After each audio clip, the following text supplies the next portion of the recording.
Welcome back to another episode of Buckle Up, an ultra running conversation with Simon and Brian. Hey, Simon, how are your knees? They are good despite the light behind me being out of batteries. But no, jokes aside, my knees are not great actually. I think I'm getting old. It's weird because, okay, sure, I've been racing a few times this year, but volume wise, haven't been running so much. And I had some knee pain that is just kind of dragging and it just feels bizarre. Where exactly is this knee pain for those Oh man, watching? people watching this right now, actually, I can show it because I'm not naked. By the way, I have shorts, even though it's gonna look like I'm naked from the waist down. But like, you can see spot that I've circled.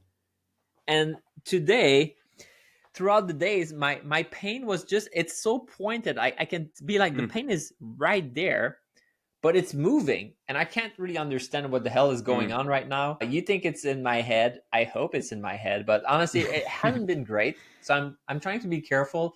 The good news though is that my next race is in April, so I have time to really kind of slow down. Like right now, I'm slowing down on mileage. I'm biking mostly. I'm going to do more strength training, stretching, and these things so that I can get back to it. But it feels odd for me, which is not a great feeling. But I'm sure you can relate to that, right, Brian? Like, how are your knees? My knees are good. I Oh, can't they relate to that are? at all. I can't relate to that at all. I have no idea what you're talking about. Actually, I feel a little guilty, Simon. So you did long haul most recently in Florida, and I had a bunch of friends and athletes that I coached that were lingering, hanging out, even working the aid stations and stuff. And I said, whenever you see Simon, you have to ask him how his knees are. So I'm hoping that didn't injure your knees by them asking you all weekend at long haul how your knees are. I mean, people caring about my knees, I appreciate that. I appreciate the care. And it's funny because even after long haul, I did not have pain at long haul for my knees. And even after the race, I was fine. I decided to pace long haul in a very conservative way. So I think I told it on the podcast, but across the year, which was 3 weeks before that, I decided I'm going to go balls to the wall, go as fast as possible until I blow up, and then I'm gonna try to continue until I do a sub 24, which would be the perfect recipe for like disaster and injury. Long haul, I decide, I'm doing the opposite, the total opposite of that. I'm gonna start slow. I'm gonna take my time. I'm not gonna go as fast as I can. I'm gonna go as slow as I can. And very early on, maybe 30 miles in, I started implementing a run walk cycle. I was running for 1 mile, walking 2 minutes. Even though I could have run like for Mhm. 10 miles straight, I was like, no, no, no, let's just slow down. And I was able to do that until the end. And I was in fact faster by going slower. So I would have imagined that that would have been helpful for my knees. And in fact, in the days afterwards, I was totally fine. So I don't know where it's coming from, You but know, yeah, I mean, I'm shooting from the hip here, but one hypothesis could be is that you had a lack of variety in terrain in both of those events. They were both pretty flat, yeah. and there wasn't much climbing or undulating, changing the muscles that you're using to go uphill and or downhill, and you typically have some challenging mountain races in your schedule, and those were two back-to-back flatter races. That's only my hypothesis, but I honestly don't know what you're talking about because our guest today will attest to that. But we were climbing the biggest mountain in Florida for long haul, Mhm. nonstop. It was Wow. it was pretty intense. It was as much climbing as there is in Florida, no question. So Jeff Iosa is our guest today. He just finished his fifth long haul 100 for 500 miles, and I think he said that it was less than 1,000 feet in all five iterations combined, less than 1,000 feet of elevation gain. It sounds about right. If we get like, yeah, maybe it was 200 feet of gain in total. Maybe. It's we were joking about like, oh no, this is the uphill segment of the course and this is the downhill. But like, you have no clue what this actually means. It was a course that was actually perfect for speed, and I think you need two things to do a fast 100 miler. You need a fast course and you need a fast runner. Now, I had half of that equation going on for me, but Jeff had both of these things going on for him. That's right. Jeff was smoking fast. He shares a little bit about his long haul experience and his times in the last couple of years, and they are fast. I mean, he is quick on those flats. He is got some goals ahead of him. He is looking to do a 3-hour marathon. He's right at the cusp of that, and he actually really, even though he's from Florida, he really likes the mountain races too. I helped him last year for 50 miles. I paced him at Run Rabbit Run. It took us 18 hours to finish those miles. So it was a long time out there on the course with Jeff. We got to know each other pretty well and share a lot of miles. We met at Leadville in 22, I think it was. And we met at the Thursday night dinner up at Freight. Think a lot of people that do the charity work to get into Leadville, so fundraising to get into Leadville, then you're invited to that. So I was invited to that. He was there too. And in fact, that year we were both doing the Grand Slam, which you're doing this year, which is exciting. So he was doing that year. Didn't go the way he wanted, but I think that's really not the focus of this conversation. For me, the focus of today's discussion was really trail running is so much about the people. It's about meeting friends and having a good time and, having a laugh and chatting and just talking about the good old times. And Jeff embodies that. And more broadly, the runners that I know in Florida, you would not think that. It's Florida. What trail are you talking about? But no, the people there, the running community there is great. When I did long haul, it was absolutely fantastic. And there's always a group of people from Florida.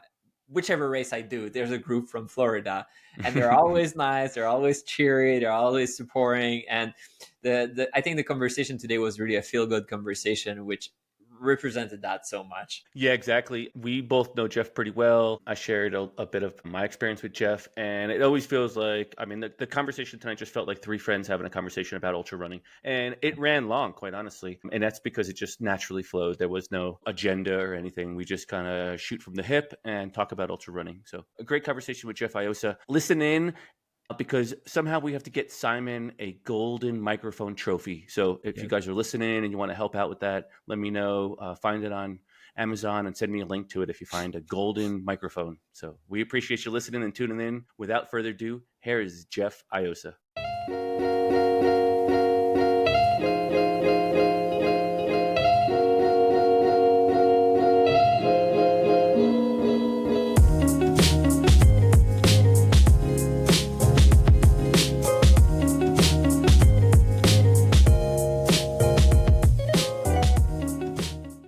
Hey, Jeff, how are you doing this evening? Thanks for coming on the show.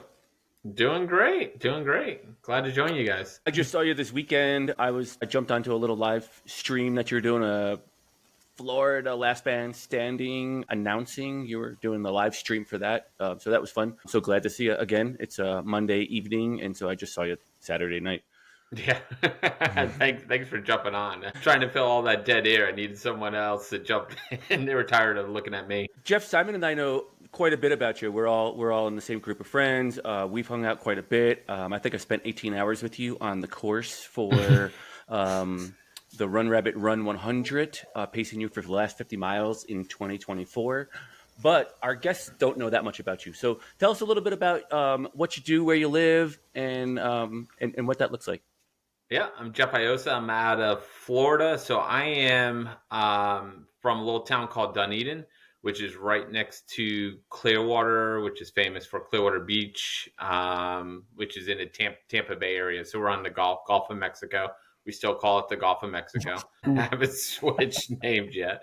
But I'm in a little town called Dunedin. We are the spring training home of the Toronto Blue Jays. The stadium's literally half a mile from my house. So coming up on spring training, we'll have baseball right in our area. But 47 years old, about to turn 48, climbing up to 50, which is very scary. And I am been married 18 years. I have 3 daughters. I got a 10-year-old and I got 7-year-old twins. And so they keep us active. I know, like you tonight, Brian, you were shuttling around. I think you said you had guitar practice and something else. And I was going in gymnastics and all kinds of things. But my main job, I'm a home inspector. So when people purchase homes, I go out and inspect them, make sure everything's good and kosher with that. And then on the side, I got a little travel company called Pacer Travel and trying to gear it towards the running community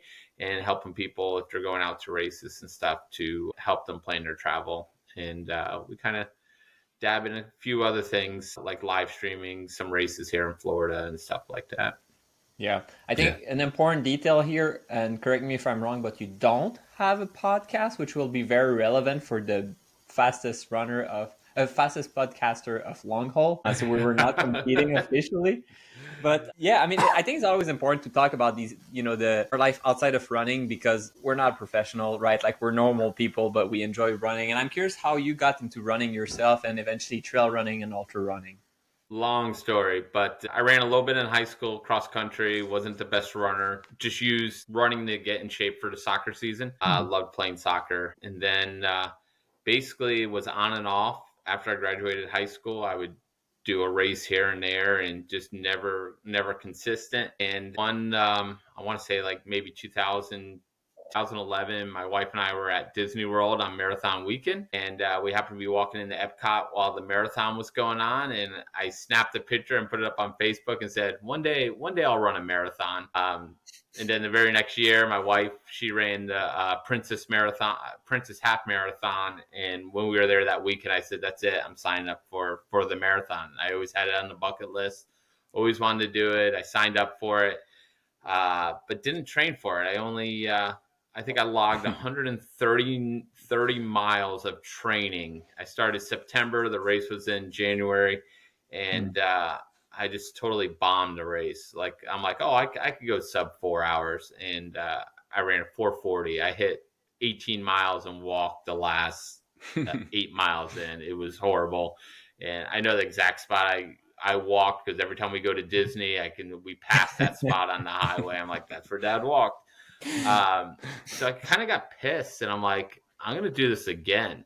And so I signed up for the Disney Marathon again. And this time I trained a little bit more. And like a week after the first marathon, we found out we were pregnant with our first child. So that whole spring, my wife was pregnant, and then she had a complication, and she was on bed rest for 3 months in the hospital over by Tampa Stadium. So all my training runs during the summer are all around where the Bucks play football. And so I trained that whole our kid was born. I trained that whole fall. And a week before the race, so right after Christmas, my daughter came down with RSV, and we had to go into the hospital for a week. And so we were admitted on Sunday. The marathon's 1 week away. And I'm like watching my watch, like, are they going to discharge us? Are they going to discharge us? And Friday hits, and we're supposed to be heading to the marathon. And I knew the doctor. I'm like, hey, we're going to get discharged today. And he's like, I think I can make that happen. And so he discharged us on Friday, but I gotten sick. I came down with the flu while I was in the hospital. And so the next day we went to the marathon. We drove over, and I ran the marathon on Sunday, and I bombed it again because I was sick, and I ran like a 4:30. And now I got really pissed. I'm like, I'm going to do this again. I'm going to train all year long. And then that spring, I'm training, and my buddy had an Irish pub in the little town next to us, and I would work there at night as a bartender. And we had an Irish singer in there, and he's playing guitar, and he overhears me talking about running a marathon. He's like, hey, I got a good book you should read. And he goes, it's about these Mexican Indians that run barefooted. And I'm like, what's it called? And he goes, Born to Run. And so I'm like, all right. So I went home, ordered the book on whatever was on the phone, and read it front to cover in like 3 days. And, I'd read about ultra marathons, and I'm like, these people are stupid, man. They're getting injured. This is not healthy. And reading that book, I'm like, I think I could do an ultra marathon. And so I started doing a little bit of research, and I found a race that ran through my town, 46 mile on the trail I train on every day, paved trail. We don't have dirt trails around here. And it's 46 miles, Pinellas Trail Challenge. And it was a free race, and I signed up for it. And it fell on my daughter's first birthday. I ran the race. I ran it with a buddy, and he slowed me down for the first 26 miles. And so after that, he dropped. I was fresh for the next 10 miles, and then I walked the last 10 miles. But I fell in love with the community. I'm like, I love this. These people are helping each other. It's amazing. and I was hooked from there. And then a few months later, I went and did my first PK trail race, and then I fell in love with the trails, thought that was great. And then from there, I just kind of progressed. Had a race maybe a couple years in, and I placed six overall. And I was like, wow, I can actually compete now in these trail races. And then that pushed me to the next level. Like I started training harder, and then I got hooked up with my buddy Derek, who's like a 3:36 marathoner, and he's like, you need to start doing speed work. And so we started working on speed work, and I got faster, and basically just kind of progressed from there. I attempted my first 100 at Umstead, and I got caught up by looking at that sub 24-hour belt buckle before the race, and that killed my race. Right then, my race was done. I made it 62 miles and dropped out of the race. And then a year later, went and ran Pinhoti, and took a good crew with me that knew what they were doing, and they got me through it. And I was, I think, 18 Pinhoti. Right after on the car ride home, the race is in November. I think it was like November 1st. On the ride home, signed up for Western States Lottery. And that was my first entry into Western States. And so kind of moved from there. Enjoy the Florida races, but I love the mountain races. But I'm not built like you guys. You guys are built for the mountains. Like you get to train in it. I come out and I get my butt whooped when I go to the mountains. I mean, that's for sure, because I think you're a much faster runner than me. Like that, we can elaborate on that. But even like for people listening, I'm curious, like, what's your proudest running accomplishment? Because I know you're saying like 4:30 for a marathon, but you're a little faster than that, right? Yeah, Boston a few years ago, I ran a 3:05. And so I still want to hit a sub 3. All the guys I train with are like a 2:36, 2:42. Wow. They're all sub 3 marathoners. So they pushed me, and I'm the slowest one at 3:05. Brian, what's your fastest? I've ran 3:08 at Chicago. Okay, yeah, you or guys, 3:06. you young people are so fast. Mine is like 3:25, and like I cannot do that anymore. But even close to that. But we're actually like thinking of like comparing Boston and Chicago is like the Florida race you guys just did and Leadville. Like they're not the same. They're not apples to apples. Boston's a pretty challenging race. My Boston time was like 3:26, so significantly behind. I mean, Jeff's Boston. time. I thought Boston was great. I mean, the hills didn't bother me at all. What slowed me down, and I was on pace for sub 3, but I was in a 3:10. I qualified with a 3:10, so I was back so far. I couldn't get up to my pace till I was 4 miles in. So I negative split the race only because it took me so long just to get up to pace in that. So I still would like to do a sub 3. I just hate marathon training, man. Marathon, it beats you up. I don't like speed. You know, I don't mind speed. I just don't like that. I don't know. I don't. Yeah. That's what I keep telling myself. The reason I'm slow is because I don't like it. That makes two of you. Yeah. Yeah, it's reciprocal for me for the marathon. Yeah. I don't like it. It doesn't like me. Yeah.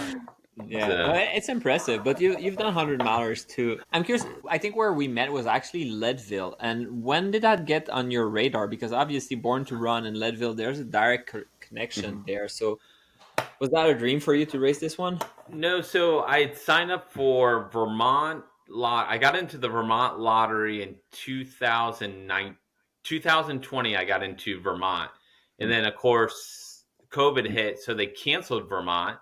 So the next year, Vermont was back on for 2021, and all of a sudden they canceled Vermont in 2021 too. So I'm like, all right, I guess I'm in for 2022. And so I got in for Vermont, and I was like looking at other races, and this was in the fall, and I'm like, why don't I try to get into the Grand Slam? And so Old Dominion, I signed up right away for Old Dominion. Leadville, I got denied. Well, obviously I got denied. I didn't get in the lottery for Western States, so I had to go Leadville, Wasatch route. And I didn't get into Leadville, so I had to do the charity. And then Wasatch was already in. So that's why. But if you read my Facebook posts when I'm at Leadville, it says when I read Born to Run, my goal was always Leadville. So it was just a iconic race, and unfortunately I didn't. I dropped at 62 miles, or I got pulled from the course at 62 miles. So I had a rough shot at Leadville, and then I haven't been able to get back in to go back for redemption. Someday. Yeah, I'll keep putting it in for the lottery. I'll get in eventually, and I'll go back. I mean, Leadville is such a polar opposite of what you're used to, right? I mean, I don't know. altitude is the mountain. Although there's a fair amount of speed, so you did make it to basically 60, which that's where you need to be speedy. But I mean, Leadville. I didn't think Leadville was challenged. I mean, the first part of it, I moved very smoothly. Like when we started to hike up a Hope's Pass, I tell everybody I learned how to use my hiking poles because I was right behind Brian. And so I watched him for the first, I never used hiking poles. And I had my hiking poles and Brian's in front of me. And I just watched him for a mile. And he taught me, I don't know if he knew he was teaching me, but I watched what he did. Sorry, we need a timeout here, guys. Are you telling me that Brian was using poles? I have used poles in the past. I have used poles in the past. We have a snitch in the room. You are using poles? Yeah. Oh my God, Brian. Yeah. Two of them. It's embarrassing. Like both hands, full poles. Yeah. What happened to you, Brian? You used to be cool. I think it's quite the opposite, actually. So it was the first time you were using poles, and you were watching Brian do it. Brian taught me how to use poles going up Hope's Pass. And so he dropped me after a mile. I couldn't keep up, and he was gone. And I made it over. I had plenty of time at Winfield. The only conclusion I can come up with is I hit Winfield at a bad time at the aid station. Like they didn't have hot water there. And so I asked for mashed potatoes, and the mashed potatoes never solidified. So I was like drinking like water with the flakes of mashed potatoes in there. So I'm like, okay, I'll do ramen noodle, and the ramen noodle come and it wouldn't noodle up. So the only conclusion afterwards is they just didn't have hot water. They were out of hot water when I got there. So I didn't eat anything in Winfield, and that I suffered the climb up Hope's Pass the second time. I was moving literally 1 mile per hour. It was brutal. You said you got pulled at 62 or Twin Lakes inbound. Was that again for a timed out? Did you time out? Yeah, I mean, if I really pushed, I could have made it. I was feeling weak, and really I pulled back because I knew if I made it in, my crew was going to make me continue.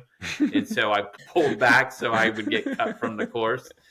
And what I didn't realize, like the next day, like my legs felt fine, and I just needed food in my body. It's the whole adage of, if you're ready to quit, rest and eat some food, and then make the decision. And I didn't do that. And all right, we need another timeout here. If you're listening to this and I coach you, do not do that. Make sure you work really hard to get to the aid station at 62. Don't slow down so you have to get cut. Yeah. And I mean, for anyone actually like listening and that they're gonna race Leadville, I feel that the hardest cutoff, especially back then, was that cutoff. It felt, at least for me, if you made it past that cutoff, then it became a little bit more lenient. Like you could walk a little bit more, you could take a little bit more of your time, but like making it to Twin Lake was like, that was it. So what, the first timers, the first or second? The 62-mile Twin Lakes cutoff is the most aggressive cutoff of the whole day. It's the most aggressive of the whole day. It like 15 minutes now. 15 minutes, I think. Yeah. So it was 10 p.m. when you did it, Jeff, and now it's 10:15 p.m. Yeah. All that to say, you have to come back. Yeah, but if you get through it, most of the people that get through it, I think, have a great finish rate from that point on. Oh yeah, and in the way I look back at it, I would have had no problem if I made it through there. My legs, I don't know about no problem because I would have. Right after that, like it's fine. Don't worry about it. Yeah. No, I think it's the grind phase. Like it is tough, but like it's less about being able to move fast, but about just moving. Like it's the grind phase. Yeah. Jeff, what's one of your biggest accomplishments in running? What do you consider one of your biggest accomplishments in running? I think one of my best races was long haul in 2021. I came in probably the best shape and ran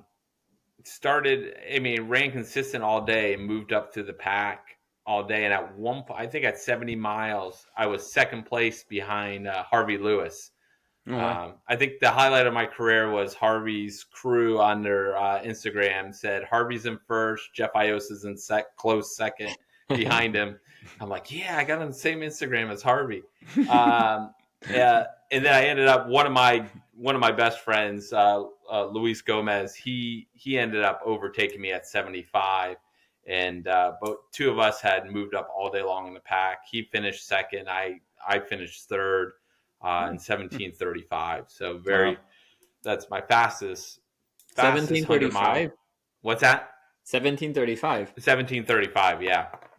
That is Yeah. solid, man. That is impressive. Yeah. That's pretty good.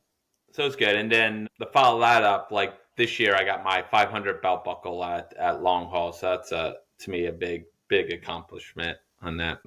Yeah, five long haul finishes is about what, 1,000 feet of vertical gain. I don't even total? think it's that. I don't even. It might be like 700 feet total.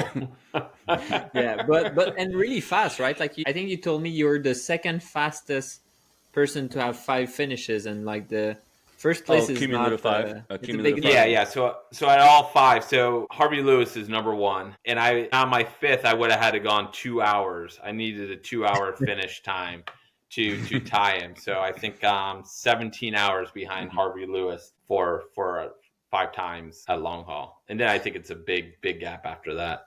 Yeah, do you know what's your average finishing time then? I got a couple in the 20s. I got the 17:35. I got last year I finished 20 hours and 18 seconds, and this year was 19 hours and 40 minutes. So I think my average is probably in like the 21s. Mm-hmm. Solid. Yeah. But then like I still don't have a sub 24 like mountain race, which I still would love to do. I don't even know. The What my sub close... 24 in an actual mountain race is really tough. Well, like I'm sorry, like an Old Dominion or Vermont. Could you would you do 22 hours at Old Dominion? I don't know, but I do have my buckle for Old Dominion, so I have a sub 24, but I can't remember the time I did. Yeah, it might be 22 something. Yeah. I was pretty happy, but I did both. The first year I did Old Dominion, I think I did like a 20-30, maybe 25-30, but I was pretty slow. Everything went wrong, and then the year afterwards it went pretty smoothly. I wouldn't call it a mountain race though. Like I feel you're running on road most of the time. Yeah. And then eventually, like it slaps you in the face, and it says like we're the Northeast, like trail sucks here, like bang, and then like you're like a crappy trail all of a sudden. Is Virginia Brian, considered north? What's that? Is Virginia considered north? I guess it's north of I Jeff, think it's That's it's true. right there. it's like right at the cusp. Or it You guys straddles are right. the line in the Civil War. It straddled the line, I think. It Look, did. guys, I did not go through the very world-renowned education system in the U.S. Like I'm from Canada. Like our education is not as like high reputation. Yeah. So I don't know my geography so much. Yeah. But I mean, east side kind of Appalachian type of trail. Yeah. But Yeah. I don't know if you know, but Brian is actually doing the Grand Slam this year. Oh yeah.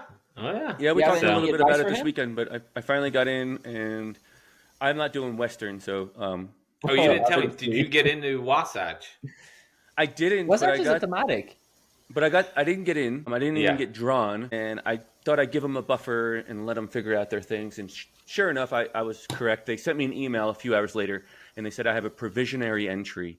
As long as I complete the other 3 in the series, I'll be allowed and granted access. I'll have to pay the fee and do the service work and all those things, but that's totally fair. I mean, that's completely fair.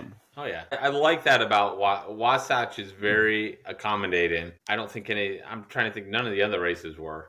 I mean, like Old Dominion is good too. When I signed up, I think there was one year that I was not planning to do the Grand Slam. And I told them I'm in the 3 other ones. And then they said, oh, yeah, we always reserve spot at Old Dominion for Grand Slammer. So that was great. Whereas Vermont, definitely not Western, and Leadville, they don't do that. They weren't going to let me. They weren't going to let me run Vermont. Vermont was a whole debacle. What happened there? What's that story? It's the only one you actually got in. Because Vermont was you had to be vaccinated. and they weren't Oh. going to let me in. So finally, at the last minute, they gave me a waiver to get in. And so, but I had to test. I had to take a COVID test, like a rapid two test right there? COVID tests a week of Vermont, where they weren't going to let me run. And so, and I'm not supposed to tell. I wasn't supposed to tell anybody that, but we're 3 years removed from it. So what are they going to do? I mean, to be fair, you know, Vermont was interesting, and not the race itself. I mean, I guess the race too, but like the state itself. Like when you think about it, Vermont was canceled in 2020 and in 2021. Yes, because of the pandemic, which like that might bar the episode from any platform, by the way, just saying the words. But you had races like Bryce Canyon 100 mile in 2020, May 2020. Like that was the first race after the pandemic. They were already starting in Utah to have races. I Maybe raced not after, in during. the summer of 2020. During. And then Vermont, like a year and a half afterwards, they still had to cancel it. So the state was much more stringent about restriction there, and having events was much harder for them in comparison to Utah was like, whatever, like I don't care. So it was weird time for sure. Like, yeah. Yep. And then we went out able to do it.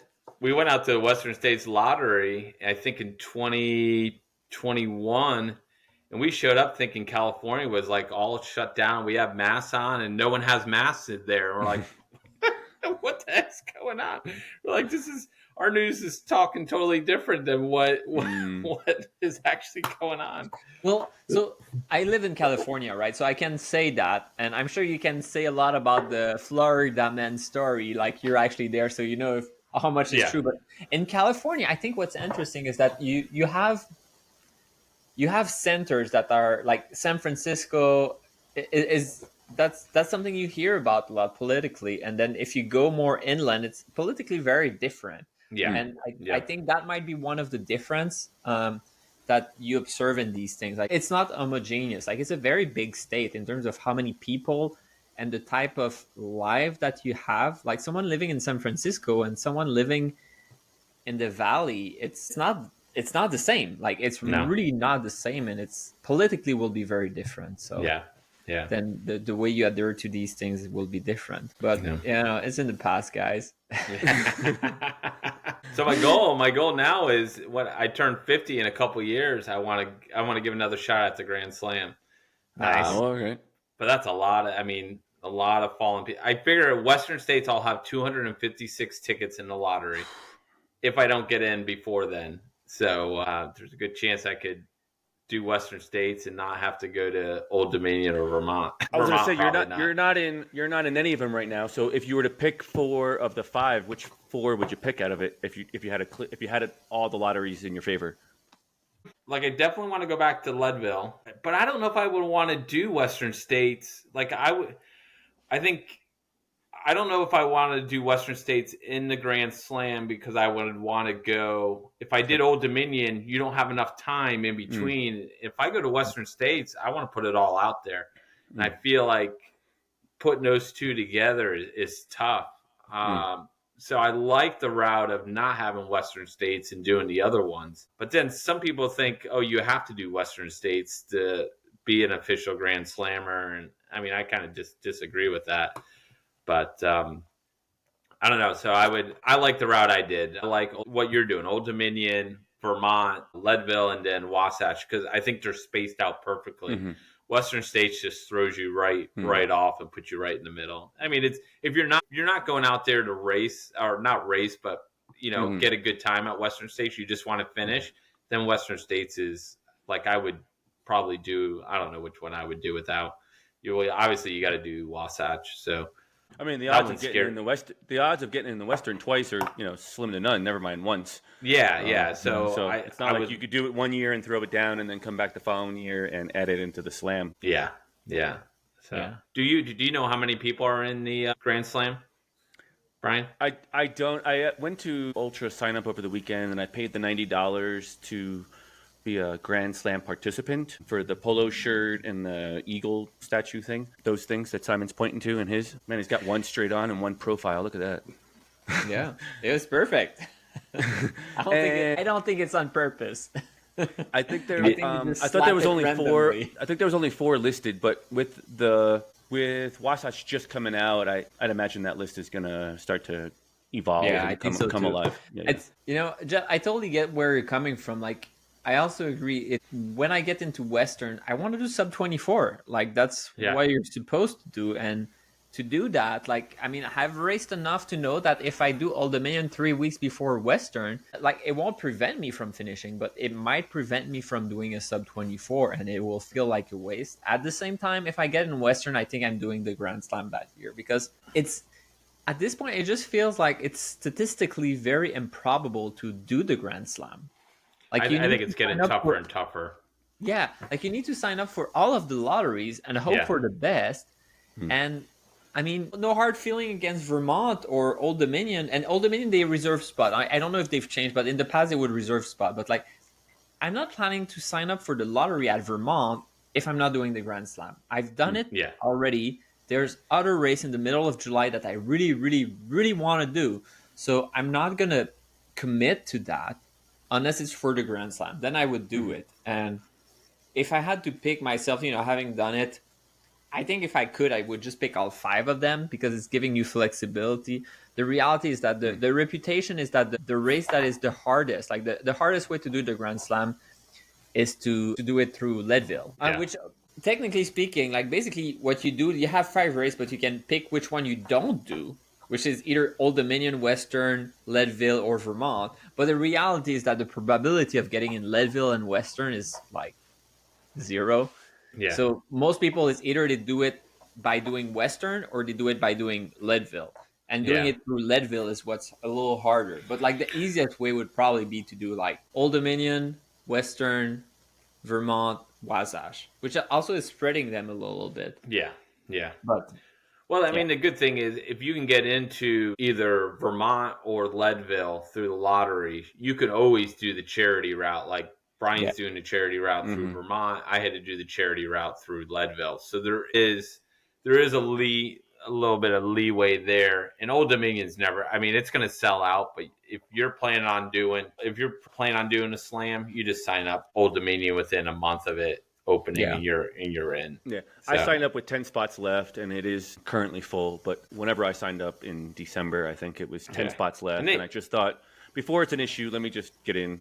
And they called it they put you on like a wait list, and then they let everybody in at the same time when I signed up. So I'm like, am I on the wait list or am I in? I had no clue what's going on. It was good. I mean, I even thought about trying to do at 50 the year I'm 50 years old is trying Leadman. So I was, that's the other option is if I Are can. you a mountain biker? No, I'm not. I'm going your route, Simon. Oh no! Don't do it, man! Don't do it. And hoping I don't go over the handlebars. You might want a full face helmet, like the quarterback helmet or something, just to protect that grill. I mean, my 2 worst racing experience, we've named it today. Like, it's Vermont, and it's not because the race is bad, but like, I had terrible diarrhea. Like, I was so sick. Like, it was not fun. Like, it had nothing to do with the race. I was sick before coming in. And I remember running with Fanny, which is a common friend of all of us. 4 miles in, we run across each other, and like, I'm a faster runner than Fanny usually. And I was telling her, like, I'm not feeling it. Like, I feel like I'm at mile 80, but we're 4 miles in. It was terrible. And then the other one was Leadville, the year I did the Leadman, and like, I broke a rib through the mountain biking. That was not fun. Like, yeah. If my advice, if you're gonna be mountain biking, is don't crash. That's good advice. I know. Advice. That's why they pay me good money. It's to give those advice. Don't crash your bike. And that's why I don't cycle, because I've never had a bad wreck running. In the 5 months that I did mountain biking, I had 2 major crash, and now I'm not technically allowed by my wife to do mountain biking, which, if I cared about it, I would contest it to authorities. But no, I'm like, it's okay, Nora. I'm not going to be mountain biking anymore. So. Jeff, you got a couple goals, like semi-structured in your head for when you turn 50. What else is on this like bucket list of events that you want to do, whether it's before you're 50 or not? But like, what else is in that wheelhouse of like maybe top 5 other events you're just have out there that you want to touch somehow, and it might not happen, but it's still out there. Like, you want to go do it. Well, I mean, the great thing about ultra running, and I try and stress this to my marathon friends, and I'm like, listen, go try an ultra. Like, marathon Mhm. is just a marathon. You know, you're going to train as hard as you can, and you're going to drop 1 minute off your PR, or maybe a little bit more. But I'm like, ultra runner gives you so many different goals and stuff Mhm. like that. You know, I've never done the last man standing format. So we were out Mm. there live streaming the event this weekend. So I still want to do that. I'd never done a like a track race. So last year I did 6 days in the dome, and I did. I mean, I did all right. I did 102 miles. 6 days, I could have done 102 it. It miles, was Brian. first time. What happened? Did you get injured? I don't know. I say it was mentally the hardest 100 mile I ever did, and physically the easiest 100 mile I ever Hmm. did. I It was mean, just a don't take it the struggle. wrong way, but like compared to running in Florida, it seems like Yeah, yeah. So don't take it I the still wrong like way. to do a little bit. I still like to do. I would like to do it on the outdoor track instead of the indoor Yeah, track. And that track up there at 6 days in the dome is a hard track. So Mm. it beat my legs up. yeah, It was. I thought it was going to be a cushion track, and it wasn't. yeah. But it was cool. I was out there today. That it was the lead event, so I got to see.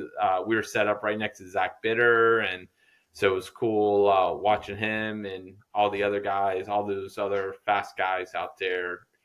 They a lot of them qualified for the U.S. national team, so it was fun being out there. I mean, if you ever Um, want to do across the year, you should, right? I think for 6 days that yeah, would be great, and the Mm. half of yeah, it is like on. It's not on pavement; it's on the kind of dirt, Like a whatever. crusher So maybe fine it would trail. be Yeah. better for you. yeah. Now, when I say 6 days in the dome, I only did the 24 hours. So Well, okay, see, that's very different. I Okay, so didn't do this. No, no, no. So it's Okay. okay, called 6 days in the dome, but I only did the Yeah. 24-hour event. Yeah. okay, I think Simon and I are that both is familiar really with 6 days in changing the it. dome, but I thought you did six days, No, 100 no, miles. no, I no. was already doing the math. I was like, that's less than 20 miles a day. Like something happened. No, I'm saving those 6 day and 10 days for when I get in my 60s, and I'm retired and I got nothing else to do. I can go. Simon and I are going to race wheelchairs at 6 days in the dome in about 30 years. Simon and I are going to go after it. Yeah. I mean, there's some. I would like to finish the Grand Slam. That's Yeah. a goal, and I mean, I'm trying to think what else. what's not frustrating, but like frustrating is not the word, but it's clear to me that you should be like you can definitely do the Grand Slam. Like it's ridiculous. Like you definitely can do that. Like if you were signed up for all 4 races this year, you would definitely complete it. And Yeah, it's too bad that it didn't happen that year. And I think you were so close to actually doing it.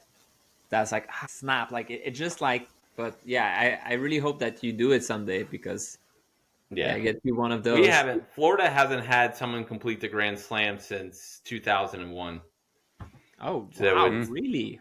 we've Huh? only had one person complete the Grand Slam from Was it Harvey Florida, and it was Lewis? 2000. Was it Harvey Lewis? No, it wasn't Harvey. I'm just Wait, is Harvey Lewis from Florida? No, he's from no. Ohio. I just feel like Harvey Lewis is Jeff keeps taking second to Harvey's Lewis and everything else, so I figured Yeah, it was yeah. the same case.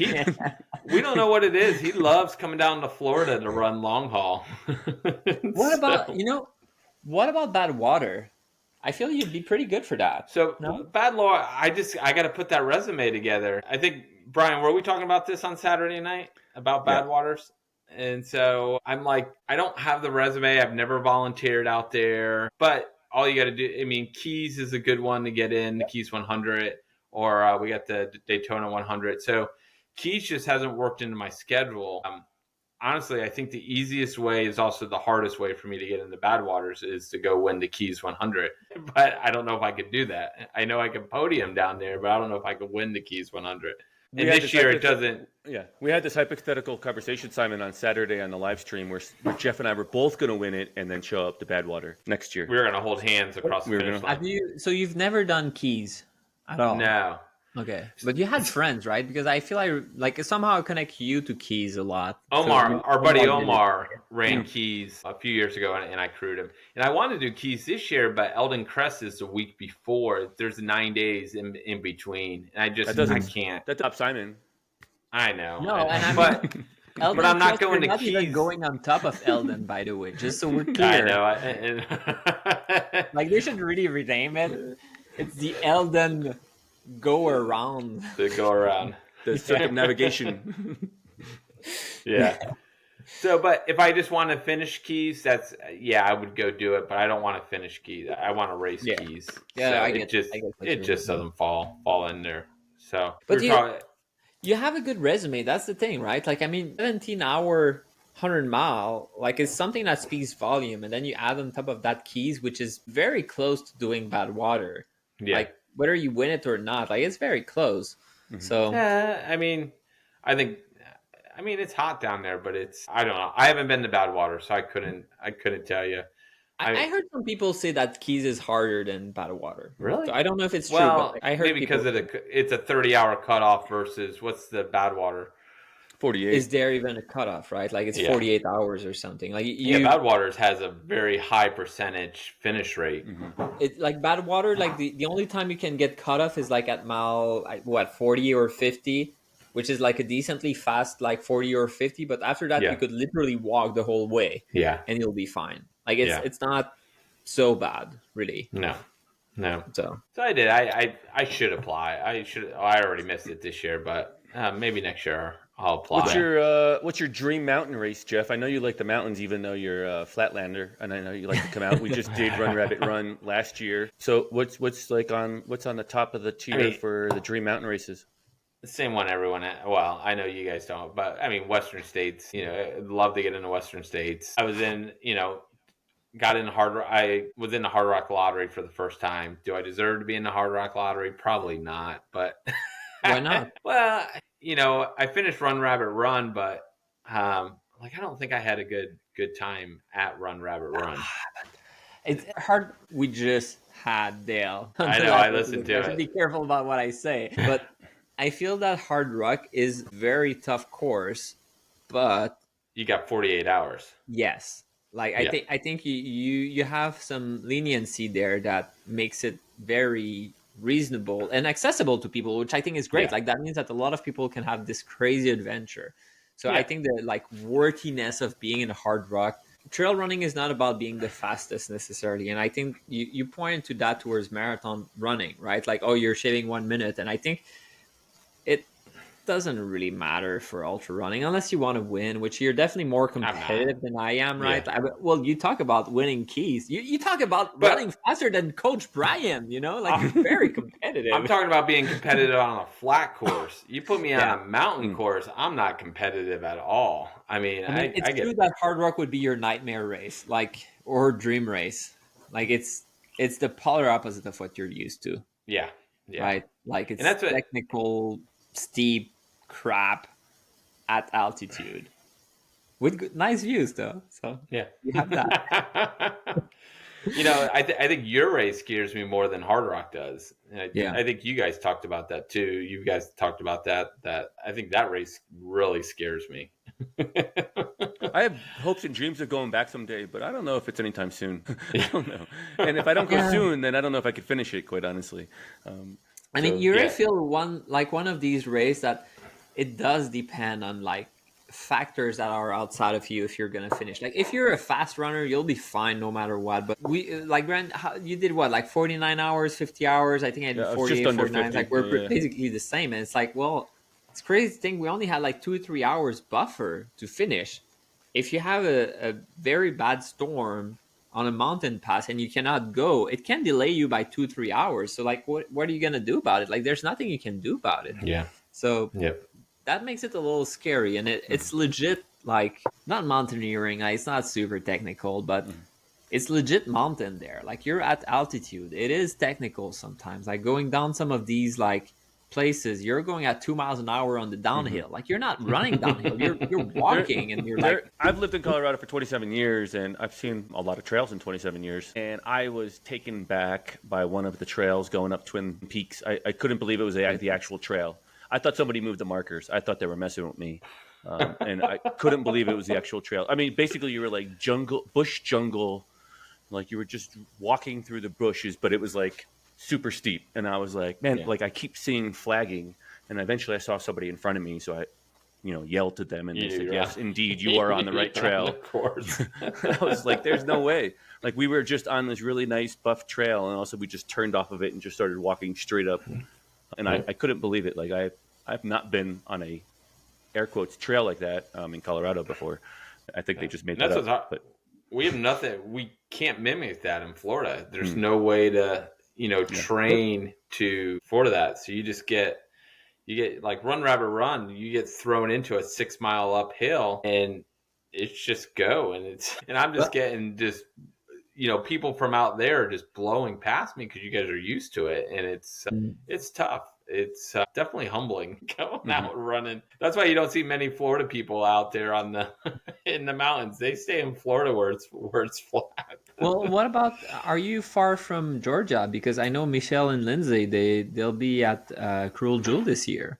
Yeah. So they were trying to get me to go up there with them. So you're I mean, that's still 8-9 miles, 8-9 hours away to get up to. Oh, wow. Yeah. I did not realize it's that far from where you are. Yeah, we're about 7. I'm 7 hours from Atlanta, and then you're looking another hour or two after that. So it's it's pretty far. It's a little tough. Yeah. But I like the mountains. So I hate the beach. I hate living near the beach. I would live in the mountains all day long. Same. Nora and I, we want to move to Colorado. I mean, Brian, you got to look for houses for us that we can buy. We're actually full. The state's full, completely full. Yeah. You guys are more than welcome to visit. Especially for people from California, I heard. Do not bring those California tags with you. Like, leave the license plates at Utah. I used to say, like, guys, it's okay, I'm Canadian, but I don't know if nowadays that's even better. So I got to be careful. Jeff, you don't have much lined up. I know your season kind of like plays a polar opposite to the rest of North America. You seem to race a lot more in our standard winter, and in the summer you kind of like take a break from racing. Is that correct? Yeah, I mean, it is funny. Like, it's like our season starts May. Like, people are like, I'll start running in October when it cools off. We'd run all the way through. I just walked into our bedroom. My wife has the air conditioning on. It's that hot out right now here, and people will just stop running in March because it's getting too hot. But I mean, we still put on a lot of races down here in the summer, and honestly, I like hot races because I use that to my advantage a lot of times. But I also love going. It gives me a chance to leave the state and go out to, like last year, going out to Colorado, and I love it. Gives me a little break from the heat and stuff. The heat drives well. I don't mind the heat, but I work in the heat most of the day, climbing through attics, and it's brutal. So it's weird. I don't have much on my schedule this year. I was banking on a mountain race this summer. I don't know if I'm going to get one. Maybe looking at Arkansas Traveler in October. It's always been on my list of races to do. So I think I may go out there, go out to Arizona. But other than that, I don't. We have a race down here, Memorial Day weekend. It's called Wickham Park Marathons. You run 50 miles a day. You have 12 and a half hours to do it. If you complete it the first day, you get to go to second day. If you complete the second day, you get to go to third day. If you complete the third day, you get to go to the fourth day. And it's 200 miles over 4 days. I think 19 people have completed it, and it came up on my radar today. And I just texted a race director. I said, "What's the course record?" He goes, 42 hours. I said, "Okay, we might give it a shot." So we might be doing that this summer. But other than that, I am crewing Tahoe, so I'll be out at Tahoe this year. 200? The 200 or the 100 or the 200? Yeah. So you'll be out there too, Simon, right? I'll be there. So I'll see you out there. Yeah. I'm trying to think if there's anything else. There's not really much else. I think we did. I can't recall, but did we talk offline? You're going to Eldon Crest, or was that online already? I can't remember. No, we did. Yeah. So I got the Eldon Crest, which you guys told me there's a new one on there. You're doing Mingus. Okay. You're going to do the course record at Mingus. 82. Yeah. There you go. I got to look at that. For people listening in, like, we're actually recording the day that was announced. Like, this is the email came out like 5 hours ago, I think, or something like that. Yeah. Our goal was to go out there. Mingus Mountain. Our goal was to volunteer one day, run the race one day, and maybe go up to the Grand Canyon another day. And then that's a solid plan, honestly. So, but I mean, if Mingus, maybe I'll look at Mingus. I've always run the Dells has always been a goal. If it goes to the Ooh, Dells, man. Have you seen my movie about the Saddle 100? Because that's also something you could look into if you want to go through the Dell. That's part of the course, but it's like Oh, it 2 is? miles out of 100 is the Dells. yeah, yeah. But then I'm sure once I'm in the Dells, you hear everyone complaining about being in the Dells, but you guys are 100 miles in on the Cocodona when you're going through. Mhm. You So, have to go in the day. That's the thing. I think yeah. we had like Mm, a Chad went there and it was in the night. It's like, yeah, that's not gonna be fun. yeah, You're gonna you get want to lost. go. You want to go when it's nice and cool. Either the sun's just coming up or the sun's going down. Like I Yeah, was that would there be at 3 o'clock in beautiful. the afternoon, I and it mean, so wasn't when I that did great. Saddle 100, when I did Saddle 100, I was coming in and it was sunset. So I Mm, ended the segment in Saddles when it was night, and I was like, I was lost all the time when it was night. But I got to have the mhm. sunset, and it was absolutely gorgeous. You had the lakes, you had the beautiful rocks. Like it was really special. That was the best 5 minutes of that race. Then you're lost. Simon, did you do it in the same direction that we did it in Cocodona, or did you do it the opposite direction? Oh man, I have no clue. I was as lost both times. I followed the flags. That's really how it was. I think it's the other direction, but I think it's just not exactly the same. Like I remember, I don't know if you remember, but at some point we Okay. passed like a little creek, and there's like it's not really a bridge, like it's almost like just a Hmm. ladder that is on top of it. And I passed that in the other It's a middle. Yeah, direction. it's a middle. Great. Yeah, so that was Mm, the reverse direction. okay. And I Yep. was like, hey, I think I And there remember wasn't that. flagging. Just for the record, it wasn't. There wasn't flagging because we followed white paint marks on the rock itself. And Um, that's why the night is and so and that difficult was the because it's confusing not part. glow in the dark. Yeah. So in the middle of the night, you Yeah, really yeah. struggle to see anything. And it's, I mean, we all have like thousands or tens of thousands of miles like on trail, and like I know where the trail is gonna go. I don't need to see it. Like I could design a trail, but these rocks, like it doesn't look like a trail. Nothing looks like a trail, and at the same time, everything could be a trail.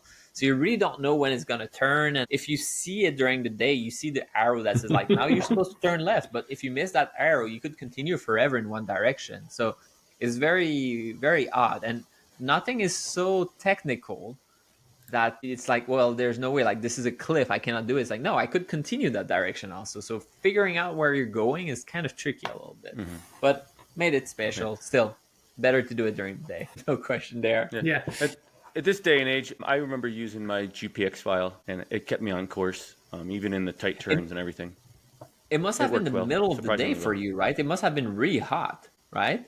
It was super hot. It was like it Yeah. was 3 o'clock in the afternoon. It was like Yeah. high noon. Like it was smoking in there. It was like radiating. Deshauna Joe was following me, and I was leading the way with my phone, and we used the GPX file. And Deshauna Joe and I traversed through the Dells at 3 o'clock in the afternoon. We were the only souls in a 4 mile square radius. There was no one out Really? there.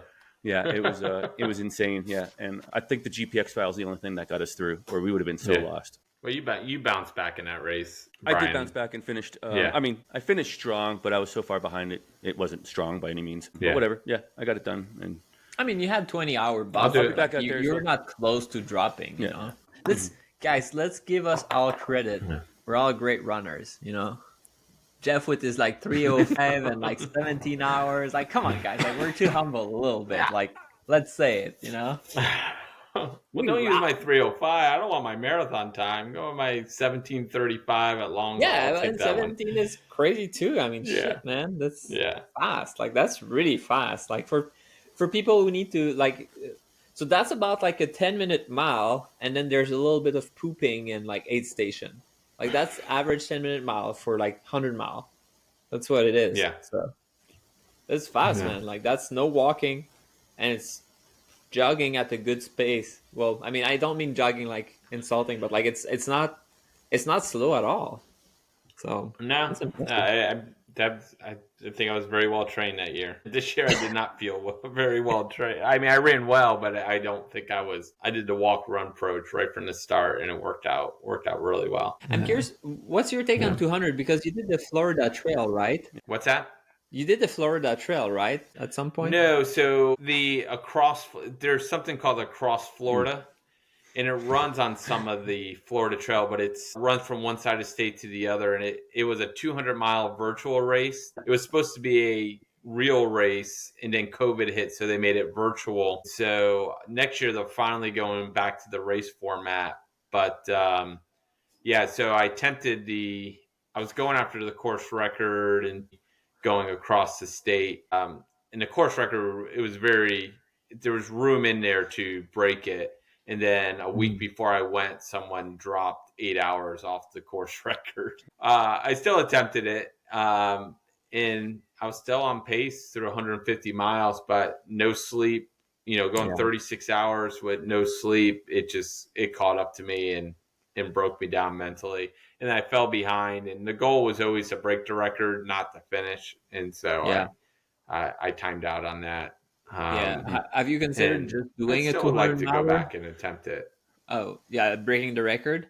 Oh, yeah. I mean, I'd love to go do what's that without trying to go for a record. Well, or any 200 Yeah. miler. So, Have you considered just doing one and I'll finish whenever I finish? I mean, Cocodona has always been on my list ever since the first time they ran it, and I was glued to the live stream for 4 or 5 days. I would love to do Cocodona. Tahoe intrigues me. I mean, yes and no. Tahoe intrigues me. If it was the original course, it's very intriguing. But it's creeping up there more and more. The more I see on Moab, the more I want to do. But in the beginning, I was like, I don't want to do Moab. Cowboy 200's been on my radar. I'd love to do Cowboy 200. I think we were talking about that the other night. Yeah. That'd be in your wheelhouse too. That's pretty fast. Yeah, and it's on a flat trail, flat paved trail. We have a huge group from Florida going up there this year. So yeah, 200 is on there, and I'd love to. I'll probably try the 48 hour in a month, and the goal would be 200. But I mean, anything over 150 to me is an accomplishment. So we'll see how I do in that format. So I felt like I ran 200 miles at Run Rabbit Run. I was out there so long. That was only like 33 hours. Like that wasn't even that long. Yeah, it was 35 hours. I finished in golden hour. We were coming down the trail, and I'm like, I'm not putting my headlamp on. I'm going off of Brian's headlamp. I'm like, I will not put my headlamp on the second night. Oh, was it starting to be dark when you were coming down? It was dark. Yeah, it was getting into 6 o'clock or so. I think is like a 6 or 7 o'clock to cut off or something like that. Yeah. I mean, that downhill, when you reach, I think it's the last aid station at the top of the ski lift, and then you just come down on that road. Yeah. And like my IT band was flaring up. Like those 6 miles were so painful for me. I don't know if it was for you, but I was like, I'm so close to being done. Oh, but it sounds easy. Yeah, it's the easy part. Like I can do that 10-minute miles. Like you did 100 miles at that pace. You can do that, right? Like 6 miles is gonna take you an hour. It's like no. Oh, it was brutal. It was brutal. And we're the sun's going down, and I'm like, I'm trying to hurry. I don't want to use my headlamp. Man, it was tough. Yeah, for me, I remember it was also. A good time though. I mean, it often does that, but you kind of go down like that ski lift. Actually, there was a wedding at one of the places, so that was kind of weird. But I was like, okay, whatever. And then you come down at some point, right? And like you're off that main dirt road, and it feels like you're almost in town. And then there were people there. I was like, you're almost there. I was like, oh, I'm almost there. But it's like you're 2 miles out, maybe. Like I can't remember the distance, but like the almost there. Didn't exactly mean almost there, and they kept telling me like, oh no, it's right around the corner, it's right around the corner. It's like, fuck, man, this is not right around the corner at all. Right. Like, I don't know what you mean, like it's not okay, don't say that. But eventually it was. Man, Jeff, you're big on the live streaming. You cover a lot of Florida races, and Simon and I both have jumped in on them on occasion on the weekend when we're around. What is maybe the next 1 or 2 events that you're going to show up at and live stream? So I love, I love doing stuff like that. So any races we can do, we're still trying to tweak some things and get a little bit better. But I love the fact that I could do it on Zoom. And Brian, you jumped in. Simon jumped in on one of the races, but we had such technical difficulties. Oh It my felt God, so it was bad. so bad, man. That was But bad. coming up, we have we actually have our first race. We'll be covering the whole thing, bootlegger up in Georgia. So me and our buddy Marty, we'll be up there doing that. We have a few friends coming up, Joe Miller, the guy with the big beard, and Bobby Joe. So we'll be going up to do that one. So that'll be our first full race we'll do. All the other ones we just been kind of doing it, kind of half a little bit. Like the one this weekend, we jumped in. We got about 16 hours of the 44 hours of the knockout race. But I like it. I mean, I love trying to be creative on that. It's just tough filling that much time in there. So I always love it when you guys jump on and you help me fill the time, especially on that backyard format, because you have 20 minutes of people coming in, and then you got 40 minutes you got to fill of just random stuff. After that, we don't know. We'll do. We always do Pinellas Trail Challenge, the live stream, Tampa Bay 100. We do the live stream on that, and but we're open to pick up more. If people want us to show a race, we'll show a race the best we can. So we're not on we're not up there with Aravaipa, but I mean we do it a little bit differently. It's very grassroots. Yes, it's what they were. The first time when they started with Cocodona, that first time they're like, what? They're gonna be on live streaming for 6 hours? Or I think their first one was Black Canyon a few years ago, and it's changed. It's one of those things that Western States, you didn't get to watch Western States. You were getting updates with I Run Far every couple of hours, and now you can get some full pretty much watch the race. But I think there's a lot still to come in that area of racing, so should be fun. I mean, I feel like it all comes down to money at the end of the day. They have resources. Like, we can say that they start smaller of IPA, but they have sponsor and they have people working full time to do these things. Because I mean, they have technician that will help with sound and everything, cameraman. They can have people booking interviews. So filling the time is really difficult. And I've been on their live stream a few times, like as a guest, and like having people come over after their race and having the discussion. It's part of like filling that time, and it's much easier when you have sponsor. And I think there's a snowball effect also, that a lot of people are tuning in to listen to Mountain Outpost like live stream, therefore it's worth my time to go there and do an interview there, and like the bigger names will go there, like Mike Knight will go there, and like these big names, they do the race, then they will stop by the Mountain Outpost, they will take the time to do these interviews, and because of that they get more views, they get more money, they get more resources. The danger of that is it becoming corporate a little bit, so like it's balancing the like let's stay true to trail running and just saying whatever comes to mind, and like whatever, which is definitely I think like it's more my style. Like if I want to fart on camera, I'm gonna fart on camera, and if a sponsor doesn't like that, they can go fuck off.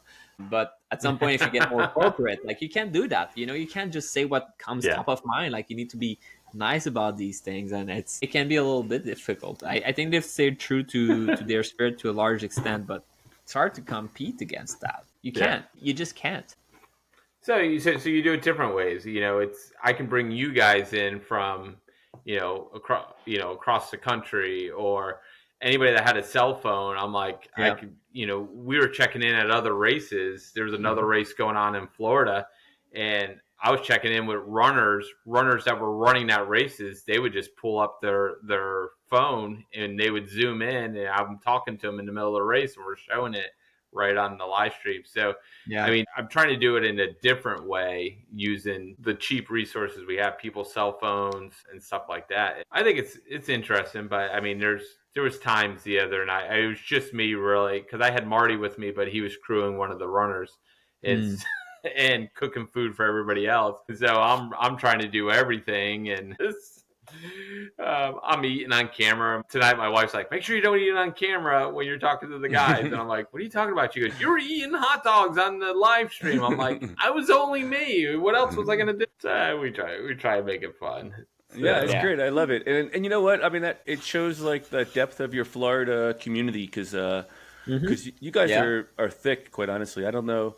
I mean, I'm sure if I pulled it up in Colorado, I might be able to pull something like that off. But man, you guys are in Florida. You're all interconnected with each other's numbers, and you're doing that Yeah. feed. I remember was it Daytona? I want to say, Yeah. or maybe no, it was Tampa Bay. You had like people leapfrog into aid stations and like just picking up a new feed, and I think one of And them we was just in had a your front random. yard. We had Marta at the random That's aid right. station. She's like, That's "All right. right, I'll jump on."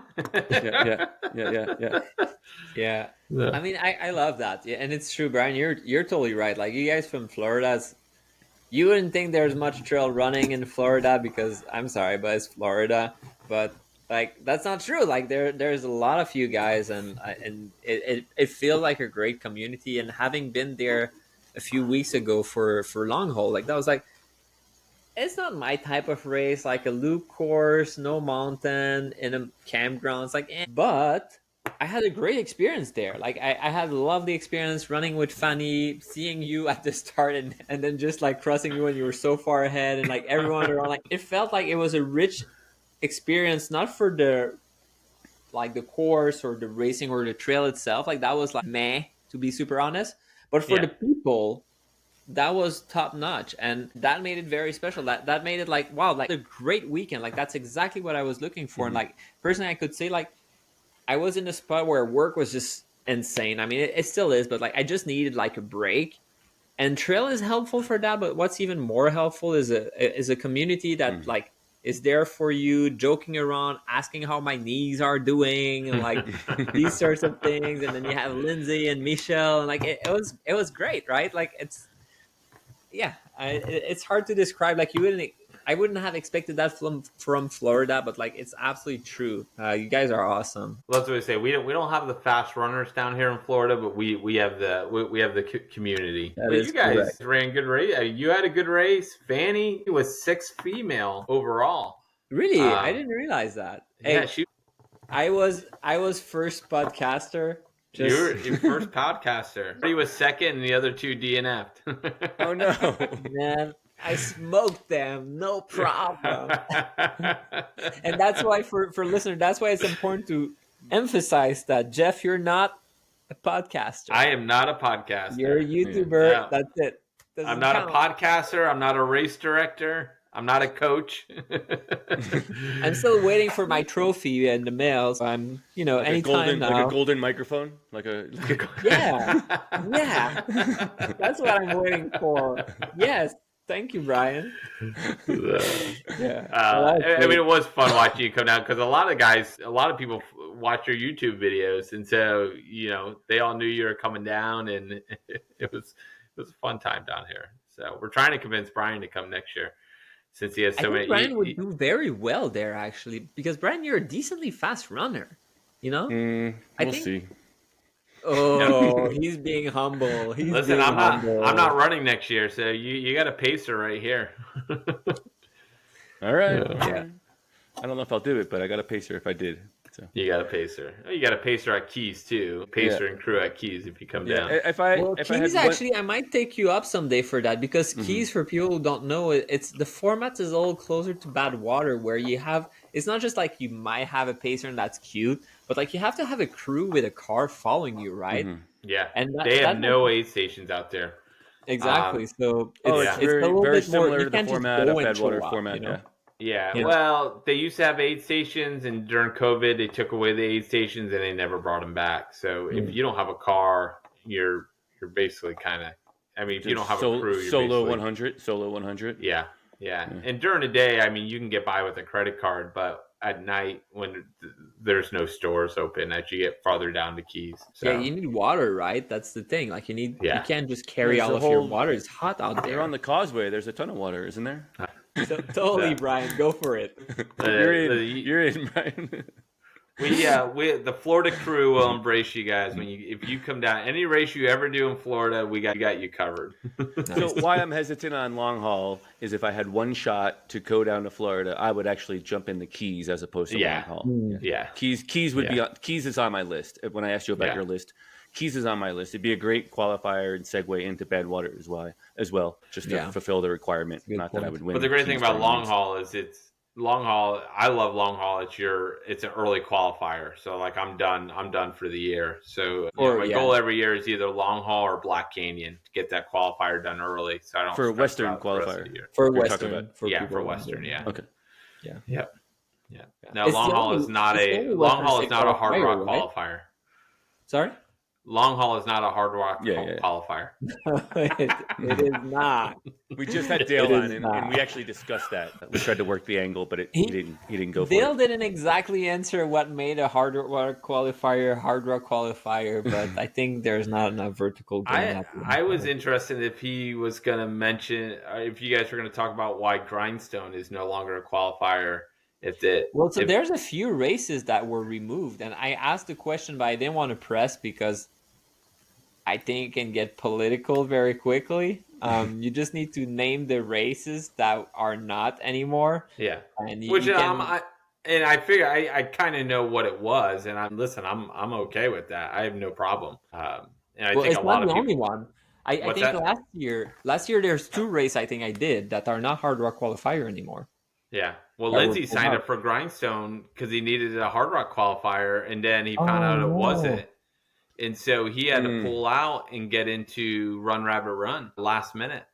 So yeah, this is like 3 weeks ago. Hey, do you know how he's doing? Actually, he had the surgery recently. Yeah, so. I gotta reach out to. Yeah, the surgery has to be right around now. So hopefully it'll start recovering. Yeah. Hey, I'm gonna be racing with his wife at Cruel Jewel. That is pretty cool. What is the date for Cruel Jewel? Mid-May. Yeah, circle that in your calendar. You're coming. Okay. It's a little bit after Eldon. Oh, it is after Eldon. Or Mingus. Well, I'm doing Mingus now. Mingus. Yes. I already. You could do the double. You might as well just keep on going. Mingus and Eldon. I kind of already pulled up Mingus. You can't see that, but I sent it to my buddy already that I'm going out there with. He's a firefighter. He hasn't gotten back to me yet. Yeah. Cool. Well, Jeff, we appreciate your time this evening. I know it is super late in Florida, and it's Monday evening, almost Tuesday morning at this point, your time. So we'll respect your time and let you get off here. Yeah. Thanks for jumping on. Always a pleasure. I love these conversations when it feels like old friends. We've spent a lot of time together, so I appreciate your camaraderie. Thanks. Yeah. No, I appreciate it. I love the community. We're across the country, but we see each other once a year or twice, but we're always talking. It's great to spend time, right? Like we share something together that makes us very close. Just like you said, like you would support us for any race in Florida. If you need someone ever for your live stream, call Brian. We love having Brian on. He usually does, actually. Yeah. Let me know. So I'm always happy to help. I mean, you guys were, not just you, but like everyone was so supportive in Florida. And I do want to say thank you to all the folks down there. That was great. It's not the first time that was like that with you people. You people sounds weird, but you people. Like, I remember Black Canyon. It was last year. It's not so long ago. Like Black Canyon, you were there, and like a bunch of people were there. Like it's you. I only have positive things to say about you people, and I really appreciate it, and I really want to support you guys. I say you people too much. Hey, I'm French, okay? Like I'm sorry. I don't know. Some things are French. Some things are just you people. Sounds wrong, but it's just you people. It comes from here. It does. Yeah. Well, thanks, Jeff. We'll catch up soon and reach out. And thanks again for the call, the chat. Sounds good. Thank you, guys.